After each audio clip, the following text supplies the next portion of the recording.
The massive council chamber stretched across 3 kilometers of space station. Thousands of alien delegates filled the seats, their forms ranging from crystalline beings to liquid masses contained in suits. At the center platform stood Ambassador Marcus Chun, a tall human with graying hair and calm eyes that revealed nothing. The vote counter displayed its final numbers and glowing symbols that every species could understand. 847 civilizations voted yes. 12 abstained. 0 voted no.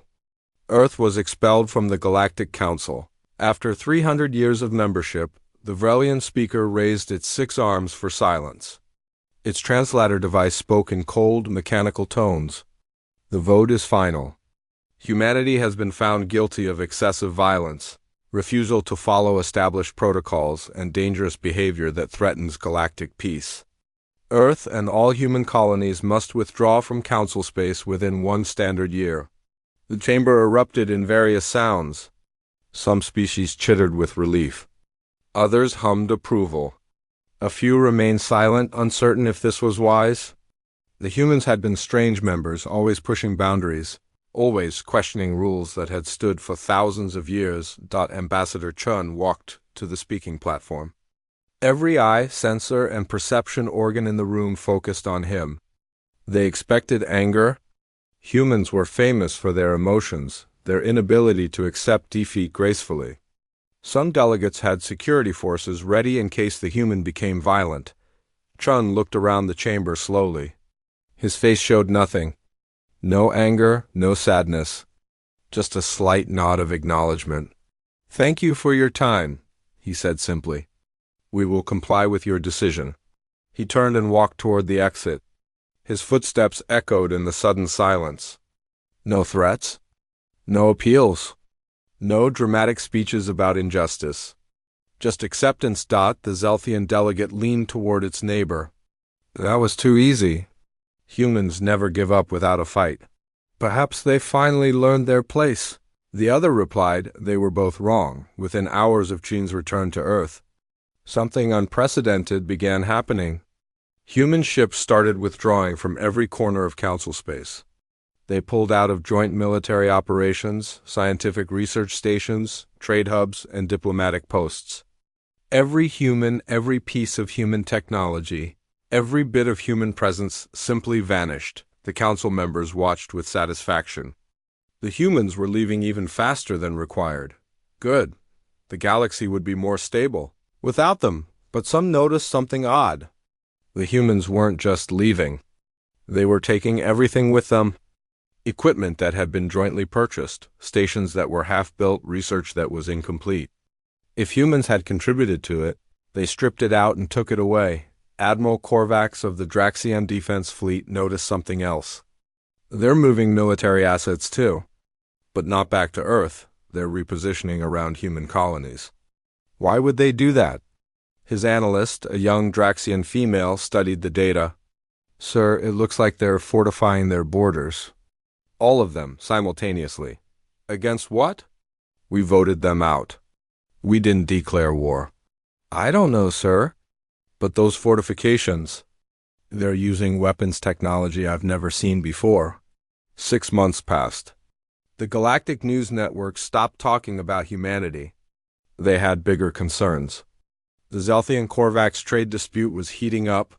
The Crystalline Chorus was protesting mining operations in their sacred sector. Normal galactic politics resumed. Then came the first reports from the border regions. A Zelthian science vessel approached what had been a joint human-Zelthian research station. They wanted to retrieve some equipment that had been left behind. As they crossed into what was now human territory, their sensors picked up something, warning buoys. Hundreds of them, forming a complete perimeter around human space. The captain of the science vessel laughed. "Look at this. The humans think they can threaten us with little buoys." "Pathetic." He ordered his ship forward. The buoys activated. "Warning, you are entering sovereign human territory.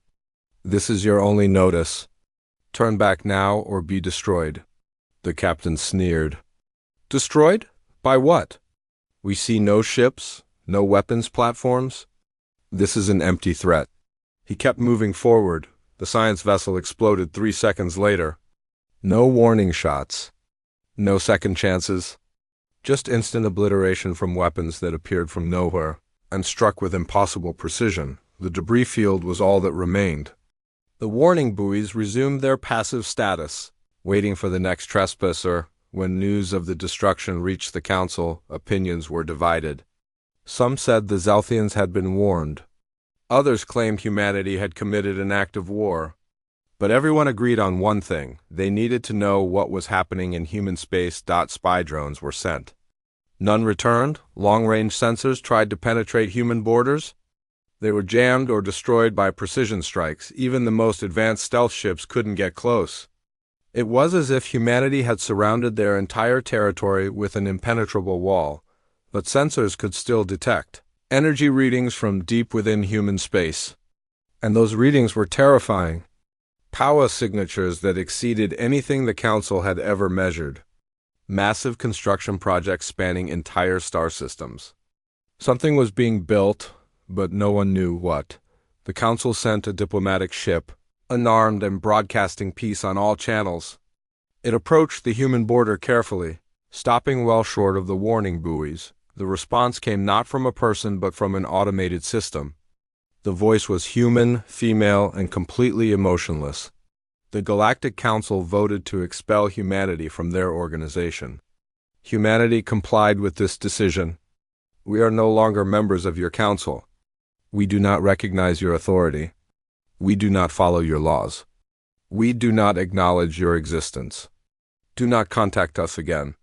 This is your final warning. The diplomatic ship retreated. Its captain sent an urgent message back to the council. They're not angry. They're not hurt. They're just, done with us. They've moved on. In the council chamber, the Vrelian speaker called an emergency session. We need to discuss the human situation. Their silence is concerning. Why? Asked a Korvax delegate. They're gone? That's what we wanted, is it? The Draxian admiral stood, his forearms crossed. We wanted them out of our council. We didn't expect them to become completely independent. We didn't expect them to cut all ties. And we certainly didn't expect them to build whatever they're building. A crystalline representative chimed in, its voice like singing glass. This one has studied human history. When humans are pushed into a corner, they do not surrender. They adapt. They innovate. They become dangerous, more dangerous than they already were. Someone scoffed, the crystalline being flickered with colors that indicated deep concern. We are about to find out. Deep in human space, in a conference room on Mars, Ambassador 18 months had passed since humanity withdrew from the Galactic Council. In that time, human space had become a mystery wrapped in silence. The warning buoys remained active, destroying anything that crossed the boundary. No human ships emerged. No communications came out. It was as if humanity had simply vanished from the galaxy, but the sensor readings told a different story. Energy spikes occurred daily within human territory. Massive amounts of power being generated and consumed. The readings suggested construction on a scale never before seen, but what were they building? The Council tried everything to find out. They sent faster drones with better stealth technology. The drones were destroyed before sending back useful data. They positioned sensor satellites at the border, hoping to catch glimpses of human activity. The satellites mysteriously malfunctioned or disappeared. It's like they're building a completely separate civilization in there, Admiral Korvax reported to the Council. And they're doing it faster than should be possible. The Vrelian speaker was losing patience. We need information. Send a manned scout ship? Something small and fast. Humans wouldn't destroy a ship with living crew, would they? Several delegates shifted uncomfortably. No one was certain what humans would or wouldn't do anymore. A volunteer was found. Captain Threx, a Zelthian scout with decades of experience, agreed to make the attempt. His ship was small, fast, and equipped with the best sensors money could buy. He would cross the border quickly, gather data, and retreat before the humans could respond. The plan failed within seconds. Captain Threx's ship crossed the invisible line marked by the warning buoys. His sensors immediately picked up something approaching. Something fast. Incredibly fast. "This is Captain Threx to Council Fleet," he transmitted frantically. "I'm detecting incoming weapons fire. Multiple sources. I've never seen anything move this fast. I'm attempting evasive." The transmission cut off. Threx's ship became vapor. The automated buoys resumed their patient watch. The council chamber exploded in debate after viewing the recording. The humans had destroyed a scout ship without hesitation. Some called it murder. Others pointed out that warnings had been given. But everyone agreed on one terrifying fact. Human weapons technology had advanced far beyond what anyone expected. "How is this possible?" demanded a Korvax general. 18 months ago, we knew their capabilities. They were advanced, yes, but not this advanced. What changed? A human scientist who had defected to the Korvax years ago stepped forward. Her name was Dr. Sarah Kim, and she looked troubled. "You need to understand something about humans," she said quietly. "We don't just innovate when things are going well. We innovate fastest when we're threatened, when we're isolated, when we're angry. You've given humanity all three conditions at once. But this level of advancement in 18 months? Impossible." Dr. Kim shook her head. "Not for humans? We've been studying alien technology for 3 centuries. We've been learning from every species in the Council. But we always had to follow Council rules about what we could build, what we could test, what we could deploy. Now there are no rules, no restrictions, no oversight. And hundreds of human colonies are all working together, sharing research instantly, pushing every boundary." "What do you think they're building?" the Vrelian speaker asked. "I don't know," Dr. Kim admitted. "But knowing humans? Something that will change everything." She was right far from the Council's prying eyes. In a massive construction facility orbiting Saturn's moon Titan, the Gateway project reached its final stages. Thousands of human engineers and scientists worked around the clock. The structure they were building stretched across millions of kilometers. A network of devices that bent space in ways that shouldn't be possible. Ambassador Chun walked through the observation deck with Dr. James Okafor, the project's lead scientist. Through the transparent walls, they could see the massive construction taking shape. "How much longer?" Chun asked. 3 weeks until the first test, Okafor replied. "If it works, we'll have instant transportation across thousands of light years. No waiting. No slow travel through wormhole gates that the Council controls. Just instant movement. And if it doesn't work?" Okafor smiled. "It will work. We've tested every component 1,000 times. Human engineering doesn't fail when it matters. The Council won't like this. They've controlled fast travel for thousands of years. Their wormhole gate network is their greatest source of power." "That's the point," Okafor said. "They kicked us out thinking we'd fade away. Instead, we're about to make their most important technology obsolete." Chun looked out at the massive structure. "Once we activate this, there's no going back. The Council will see it as a direct threat." "Good," Okafor replied. "Let them worry for a change." Back in Council space, strange reports were coming in from the border regions. Ships that approached human territory reported unusual gravitational fluctuations. Sensors detected brief flashes of exotic particles that shouldn't exist in normal space. Something was happening, something big, but no one could figure out what. Admiral Korvax studied the reports with growing concern. He had fought in 3 wars during his long career. He knew what military buildup looked like. But this felt different.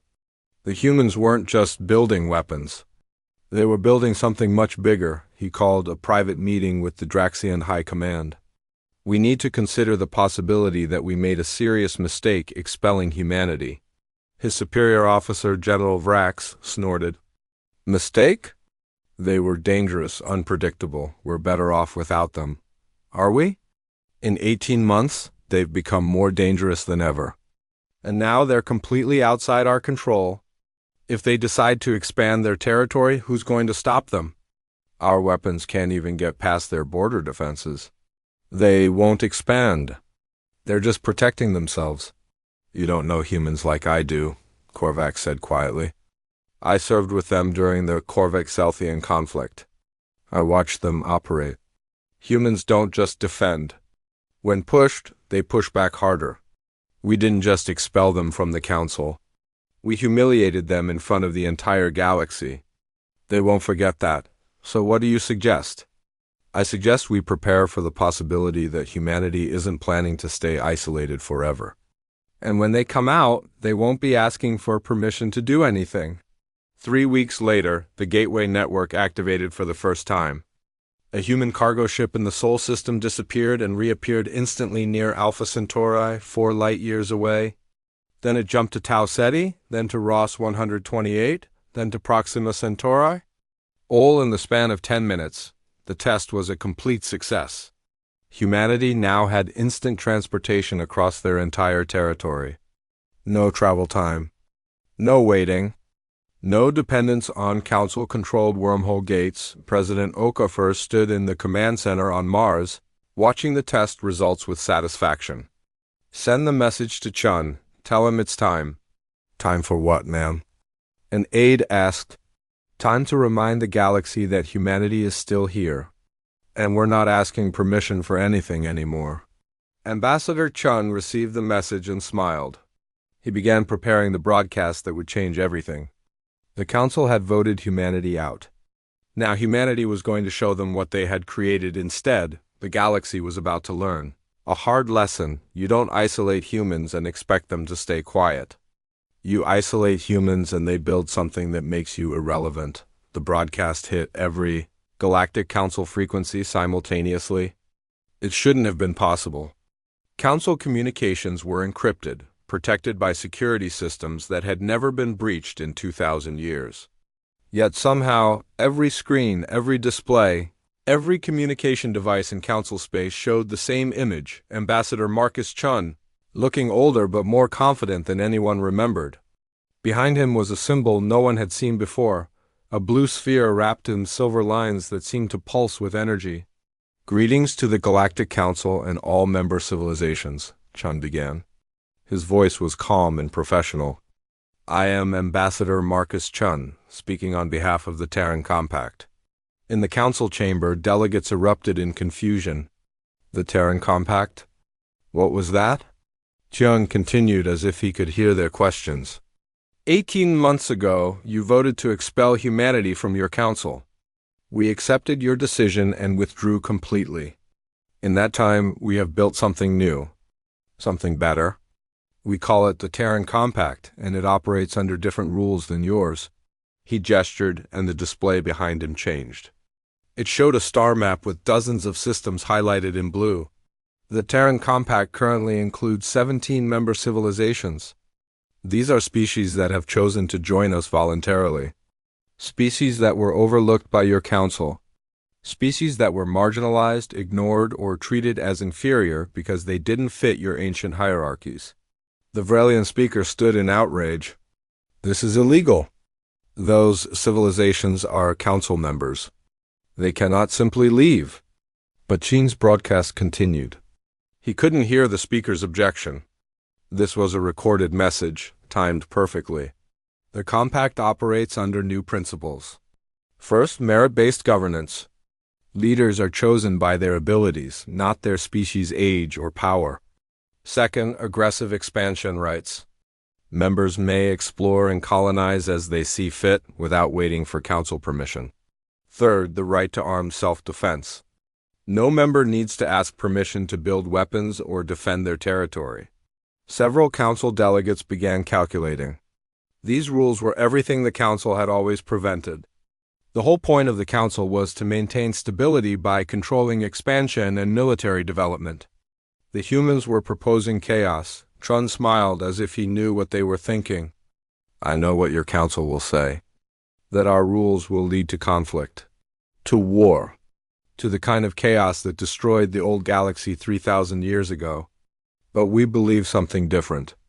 We believe that freedom and competition make civilizations stronger, not weaker. The display changed again. This time it showed something that made every delegate lean forward in shock. It was a device, massive and complex, with a design that seemed both familiar and impossible. We offer all compact members access to the Gateway Network. Instant transportation across thousands of light years. No travel time. No expensive wormhole gates. No waiting for council approval. Just immediate movement between any 2 points in compact space. The council chamber fell absolutely silent. Instant travel? The wormhole gates took hours or days to traverse, and only the council controlled access to them. It was their greatest source of power and wealth. If humanity had truly developed instant travel and was offering it freely to their members, any civilization may apply to join the Terran Compact, Chun continued. We don't care how old your species is or how much power you have. We care about your willingness to innovate, to grow, and to defend yourselves and your allies. If you share these values, you're welcome to join us. The broadcast ended as suddenly as it began. Normal communications resumed. But the galaxy had changed in those few minutes. The impossible had happened. Humanity hadn't faded away. They'd built a rival to the Galactic Council, and they were offering something the Council could never match. Instant travel and complete freedom. The Vrelian speaker called for order as the chamber descended into chaos. This is an act of war. The humans have stolen Council technology to build this gateway network. They must be stopped. But Admiral Korvax stood, his voice cutting through the noise. With respect, Speaker, how do we stop them? We can't even get past their border defenses. And if their gateway network actually works, they can move forces anywhere in their territory instantly. We'd need months to mobilize a fleet. They could respond in minutes. Then what do you suggest? We simply accept this? I suggest we think carefully before we act, Korvax replied. The humans offered membership to any species that wants to join. Then, if we attack, we push more civilizations toward them. If we do nothing, we look weak. We need a third option. But while the Council debated, something was already happening. Applications to join the Terran Compact were flooding in. Not from the powerful civilizations, but from the overlooked ones. The species that had been waiting centuries for permission to expand their territories, the civilizations that had been denied access to advanced technology because the Council deemed them not ready, the races that had been treated as junior members forever. Within 1 week, 23 new species applied to join the Compact. Within 2 weeks, 37. The Council tried to stop them, threatening sanctions and punishment, but the applicants didn't care. The promise of instant travel and the freedom to grow was too tempting. On Mars, President Okafor met with her cabinet to review the results. It's working even better than we hoped. Species are leaving the Council in droves. Chun, who had returned to Earth after making the broadcast, nodded. The Council built their power on controlling access. Access to technology. Access to travel. Access to expansion rights. We're offering all of that freely. Of course, species are joining us. The Council will respond eventually, warned General Haddad, Earth's defense commander. They can't allow this to continue. Their entire structure is collapsing. Let them respond, Okafor said. We're ready. She was right to be confident. In the months since their expulsion, humanity had done more than build the Gateway Network. They'd revolutionized their military technology. Human ships were now faster, more maneuverable, and more heavily armed than anything the Council possessed. Human weapons used principles that the Council's scientists were still trying to understand. And human tactics had evolved beyond traditional doctrines. The humans had studied every Council species for 3 centuries.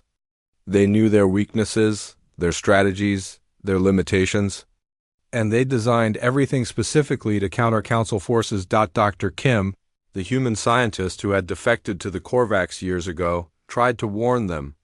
She requested an urgent meeting with the High Command. You don't understand what you're facing, she pleaded. I know how humans think. I know how they plan. This gateway network? It's not just about transportation. It's about military logistics. They can move entire fleets across their territory in seconds. They can reinforce any position instantly. They can retreat and regroup faster than you can pursue. And they've had 18 months to prepare for whatever response you're planning. General Vrax dismissed her concerns. They're one species with 100 colony worlds. We're 800 civilizations with 100,000 worlds. The mathematics are simple. The mathematics are wrong, Dr. Kim insisted. Quality beats quantity when the quality difference is big enough. And trust me, the gap between human technology and council technology is bigger than you think. But her warnings went unheeded. The council was preparing their response. They would show humanity that you couldn't simply break away and create your own rules. The galaxy had an order, and that order would be maintained. The Kryn Dominion, one of the council's founding members and its most militaristic civilization, volunteered to lead the response. They were warriors by nature, and they'd been spoiling for a fight since the humans first appeared in the galaxy 3 centuries ago. Their plan was simple: assemble overwhelming force and demand humanity's surrender. If the humans refused, destroy them. Show the galaxy what happened to those who defied the council. They began gathering their fleet. 500 warships, the largest military force assembled in 800 years. It would take 3 months to fully mobilize, but once ready, it would be unstoppable. Or so they believed. On Earth, sensors detected the Kryn mobilization immediately. President Okafor called an emergency meeting. "They're coming," Admiral Chun reported. Not Marcus, but his younger sister Sarah, who commanded Earth's home fleet. 500 ships. Maybe more. They'll be ready to move in 3 months. Good, President Okafor said calmly. That gives us time to prepare our response, and to show the galaxy exactly what happens when someone threatens the Terran Compact. What did you have in mind? Sarah asked. Okafor smiled. Something the Council will never forget. Something that will make every civilization in the galaxy think twice before challenging us. We're going to show them why expelling humanity was the biggest mistake they ever made. The Kryn Dominion fleet assembled at the edge of human space. 500 warships, each one a masterpiece of military engineering accumulated over thousands of years. The fleet stretched across thousands of kilometers. A display of power meant to intimidate anyone who saw it. Admiral Vrex, Supreme Commander of the Kryn forces, stood on the bridge of his flagship, the dominant sword. He had fought in 17 campaigns during his long career. He had never lost a battle. This would be his greatest victory. Send the demand to human leadership, he ordered. They have one standard day to surrender their gateway technology and dissolve the Terran Compact. If they refuse, we will destroy their fleet and occupy Earth. The message was transmitted. The fleet waited. The human response came in less than an hour. It wasn't from President Okafor or Ambassador Chun. It came from someone new. Admiral Sarah Okonkwo, commander of the Terran Defense Force. Her face appeared on every screen in the Kryn fleet. She was younger than expected, maybe 50 standard years old. Her dark skin and close-cropped hair gave her a severe appearance, but it was her eyes that caught attention. They were completely calm. No fear, no anger. Just professional assessment, Admiral Vrex, she began.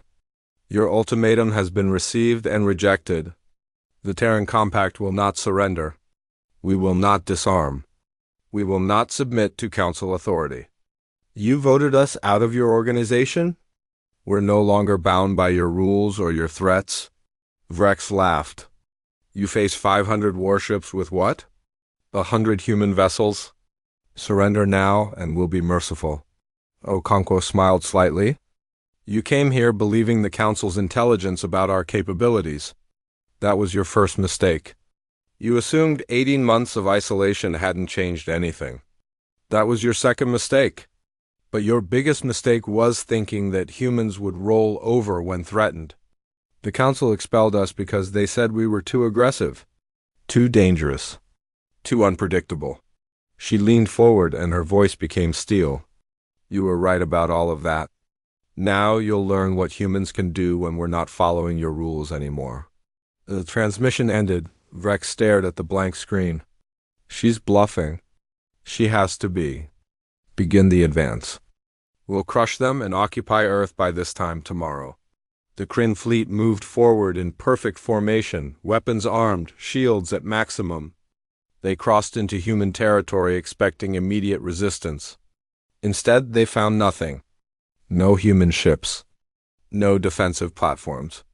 Nothing but empty space. Where are they? Vrex demanded. Sensors, give me a full sweep. Sir, I'm detecting nothing. No ships, no energy signatures, no weight. Sir, I'm getting multiple contacts. Emerging from nowhere. Behind us, above us, all around us. How is that possible? The answer was the Gateway Network.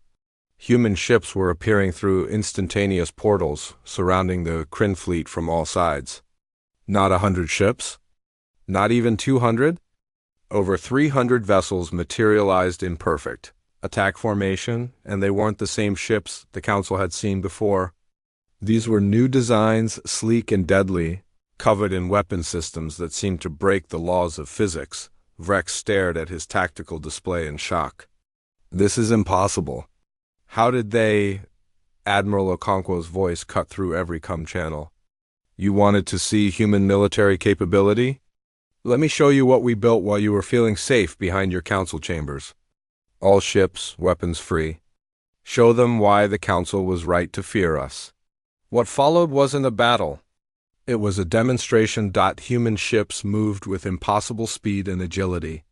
They dodged Kryn weapons fire with ease, their movements controlled by AI systems that predicted attacks before they were even launched.